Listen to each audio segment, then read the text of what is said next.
കൈവിട്ട് റഷ്യയും. ഇറാൻ ഗുരുതരമായ അപകടത്തിലെന്നും ഇറാനിലെ ഭരണകൂടത്തിന്റെ നിലനിൽപ്പും അപകടത്തിലെന്നും റഷ്യൻ പ്രസിഡന്റ് വ്ളാഡിമിർ പുടിൻ ആയത്തുള്ള ഖൊമേനി നേരിട്ട് വിളിച്ചറിയിച്ചു. ഇറാന്റെ നിലനിൽപ്പിനെ തന്നെ ഈ യുദ്ധം ബാധിക്കുമെന്നും ലോകത്ത് ഇറാന് പിന്തുണ ലഭിക്കാൻ ബുദ്ധിമുട്ടായിരിക്കുമെന്നും റഷ്യൻ പ്രസിഡന്റ് പുടിൻ ഇറാന്റെ സുപ്രീം നേതാവ് അലി ഖമേനിക്ക് ഗുരുതരമായ മുന്നറിയിപ്പ് നൽകിയതായി അന്തർദേശീയ മാധ്യമങ്ങളുടെ റിപ്പോർട്ട്.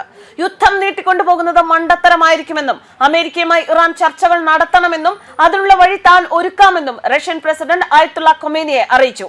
ഇതിനിടെ ഇറാന്റെ നിർബന്ധപ്രകാരം ഇസ്രയേലും ഇറാനും തമ്മിലുള്ള രൂക്ഷമായ സംഘർഷം പരിഹരിക്കാൻ Russian president Vladimir Putin US president Donald ട്രംപുമായി ബന്ധപ്പെട്ടു.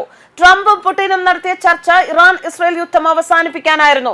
എന്നാൽ ഇറാന്റെ ഉറപ്പ് ലഭിക്കാതെ ഇസ്രയേലിനെ ഈ യുദ്ധത്തിൽ നിന്നും പിന്തിരിപ്പിക്കാൻ താൻ ഇടപെടില്ലെന്ന് ട്രംപ് വ്യക്തമാക്കി. ഇറാൻ നടത്തുന്ന പ്രവർത്തനം എന്തെന്ന് ലോകത്തെല്ലാവർക്കും അറിയാം. സമാധാനത്തോടെ കഴിയുന്ന രാജ്യങ്ങളിൽ ഇസ്ലാമിക് ഭീകര ആശയങ്ങൾ കയറ്റി അയച്ച് ഭീകരത ഉണ്ടാക്കുകയാണ്